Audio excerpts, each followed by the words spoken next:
People say America has never defaulted on its debt. Well, first of all, that's not true. It's not a true statement. But the easiest, quietest, stealthiest way to default is inflation. It's like, hey, here's your $1 billion back. Good luck buying a loaf of bread because I've destroyed the value of the dollar. And so now 3%, we'll do it in, do the math, we'll do that in about 22 years. At 10%, you cut the value of the dollar in half in 7 years. By the way, that is what happened between 1977 and 1981. In that 5-year period, the dollar lost over 50% of its purchasing power. According to Jim Rickards, hyperinflation is coming to America, and the raising of interest rates won't be able to help fight inflation. In fact, it will make inflation even worse. Inflation will impact stock market as Jim Rickards think it will brings the economy into recession, and unemployment will go up to 4 or maybe even 5%. But all Jerome Powell can say is, too bad, that's painful and we have to get there, but we're gonna pay higher prices if we don't. And then there's the myth of 2% inflation. The Federal Reserve have something called inflation targeting, where if they fail to have at least 2% inflation per year, then it means the economy is going into deflation, or to put it simply, the economy is slowing down and therefore unemployment is gonna go up and the economy will go into recession. In order to prevent that from happening, the Federal Reserve have to target the inflation to at least 2% per year in order to bring price stability to the market and to keep the economic wheel running smooth. At least that's the theory, but to Jim Rickards it doesn't make any sense. The Fed have raised interest rates way too high, but the inflation is not going down yet. In fact, inflation goes way up even higher than before. People said between 1913 and 2023, the dollar has lost 95% of its value, but we don't need to wait for another 110 years. Jim Rickards explains that in the 1980s, the dollar loses half of its value in just 5 years. Will it do that again? Will the economy goes into recession? Let's find out. A lot of people like to bang the table and say, since the creation of the Fed in 1913, the dollar has lost 95% of its purchasing power. Well, that's a true statement, but you don't need 110 years. We lost 50% in 5 years between 1977 and 1982. So inflation is insidious. It is a tax. It is a form of theft. But like the kid with the mother's wallet, if you keep the theft, in small little bites, but do it long enough, you can get the whole thing and no one will notice. So they say we want 2% because we want to be able to cut if we have to. But the real reason is we want to basically erode the value of the debt and erode the purchasing power of the dollar in ways that you don't notice. And they can be very patient. That's how they do it. But to your point, Addison, well, hasn't the Fed been raising interest rates? Yes, but real rates are still negative. So if inflation's 9 and the Fed's at 2, the real rate is -7. That's a really, really low interest rate. And if you say, okay, inflation's come down to 6 and the Fed's up to 4, about 4.5 right now. So the real rate is now -1.5 in my example. Well, that's a lot less than 7, but still a negative real rate. We are not in the world of positive real rates.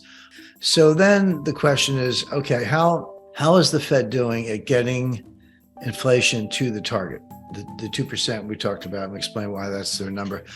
And this says a lot about what's going on in the stock market right now, because you go all the way back to August 26, 2022. That was Jay Powell's Jackson Hole speech.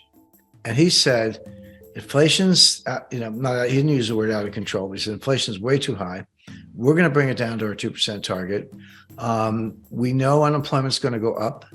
We know he will probably have recession. He did not use the R word. He didn't say recession, but he said, growth will suffer, unemployment will go up. That's just a fancy way of saying there's going to be a recession. And we're not going to stop until we get there.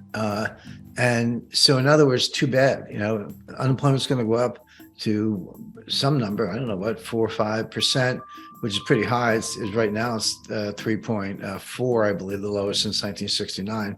So unemployment's going to go up. The economy's going to go into recession, but too bad. That's the price we all have to pay to get inflation down under control. And the way to 2%, in other words, and the way Jay Powell rationalizes this, he said, yeah, that's painful, and we're going to pay a high price to get there, but we're going to pay a higher price if we don't.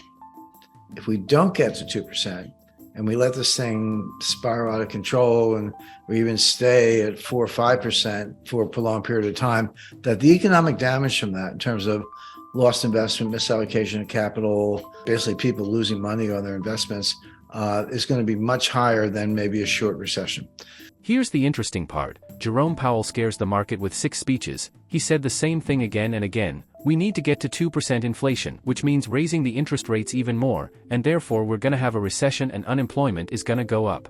With the Fed being hawkish, the market should go down. Instead, the market got rallied because they believe inflation is going to go down soon. Jim Rickards thinks the Fed is already reached at something called the terminal rate, a rate which inflation will go down on its own, so the Fed won't need to raise the interest rates any further. But the Fed keeps raising it and making the economy crash even further. So how is it going to end? When will the Fed needs to stop raising interest rates? Let's listen to what Jim Rickards have to say. So he said that the market didn't believe him. The market rallied, went down a little bit right around that time, but then the market rallied in October. And he comes out at the end of September, he gives another speech at an FOMC meeting, comes out November 2nd, gives another speech, comes out November 30th, gives a speech at the Brookings Institution, and then comes out in mid-December with another speech, and then again a couple of weeks ago on February 1st. So it's like 6 speeches in about 5 months. And he said the same thing every time. He said, we're getting to 2%, believe me when I said, we're going to have a recession, unemployment's going to go up, too bad, we have a lot of work to do, we're not done.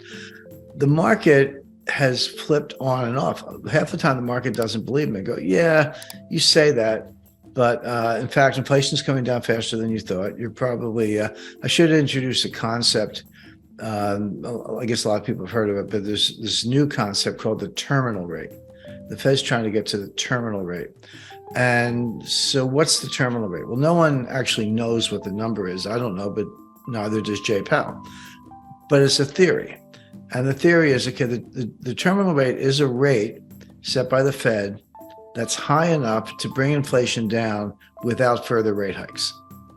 We get to a level, and that level is high enough that inflation will come down on its own just by waiting without raising the rate again.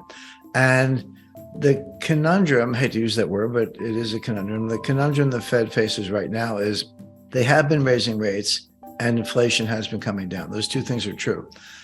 But is inflation coming down because they're raising rates, in which case maybe you want to keep raising them, or are you already at the terminal rate? It's coming down on its own, and now the danger is you're going to go too far.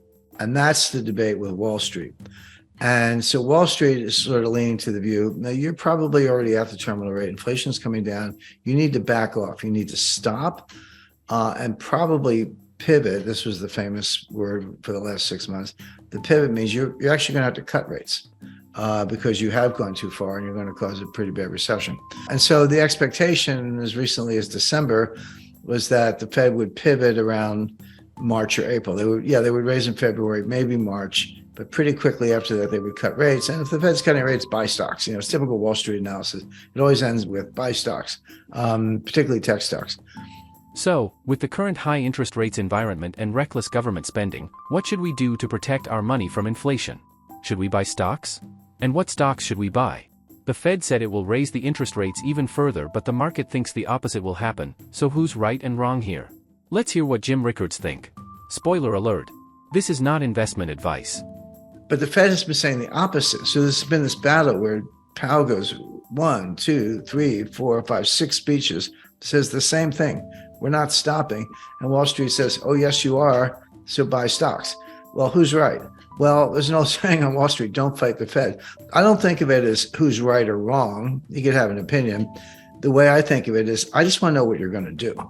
Because if I know what you're going to do, then you can trade accordingly. You can plan for that and you can prepare for it. And what they're going to do is they're going to keep raising rates.